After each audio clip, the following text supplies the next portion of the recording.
नाही. आज तशी नाही यांनी सोमवारी आंदोलन सरकारच्या विरोधात. काय प्रश्न विकत घेणाऱ्यांचा नाहीये, विकले जाणाऱ्यांचा आहे.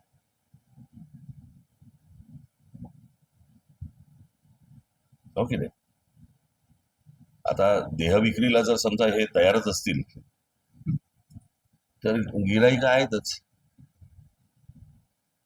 आणखी 14 आमदार आणि हे घाणेरडं चालू आहे मुळात. हे कुठच्या प्रकारचं राजकारण सुरू आहे आणि हे मला असं वाटतं यामध्ये लोकांमध्ये जर समजा तुम्ही जाताच पत्रकार म्हणून जाताच लोकांमध्ये संताप आहे या गोष्टींचा. म्हणजे लोकांनी उन्हातानात उभं राहायचं, लाईट बंद करणे तुझा, लाईट बंद कर तुझा. एवढ्या लाईट मध्ये तुझं एवढासा काजवा काय टिप करतो रे मोबाईलचा.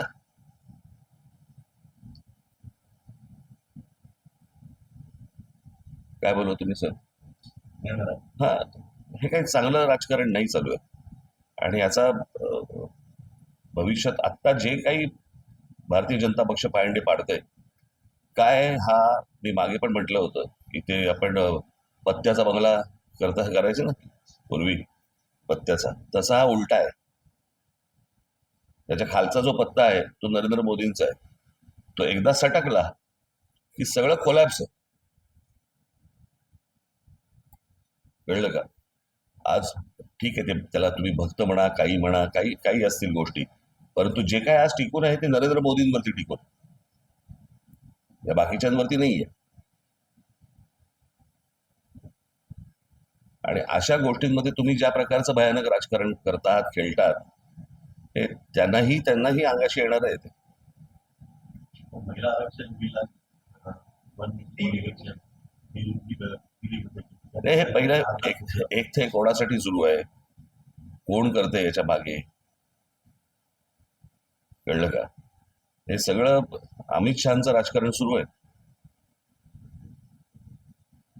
मी मागे आता माझ्या भाषणात म्हटलं नाही का, आता शिवसेनेचे 6 खासदार फोडले, भाजपमध्ये का नाही गेले?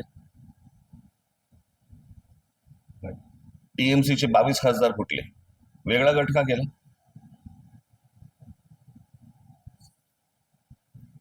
उद्या जर मला त्याच्यावरती दावा सांगायचा असेल पंतप्रधान पदावरती, तर मला हे बाहेरून मला लोक जर आतमध्ये विरोध झाला तर मला बाहेरून पण लोक मतदान करतील किंवा पाठिंबा देतील. दुसऱ्याने जर समजा कोणी दावा सांगितला तर मी हे जे उभे केलेले आहे त्यातला कोणी सपोर्ट करणार नाही.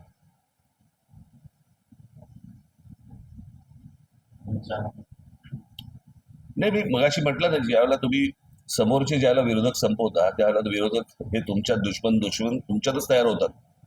हे चित्र आता तुम्हाला महाराष्ट्रात आणि देशात सर्व ठिकाणी तुम्हाला दिसेल, अगदी खालपर्यंत दिसेल तुम्हाला.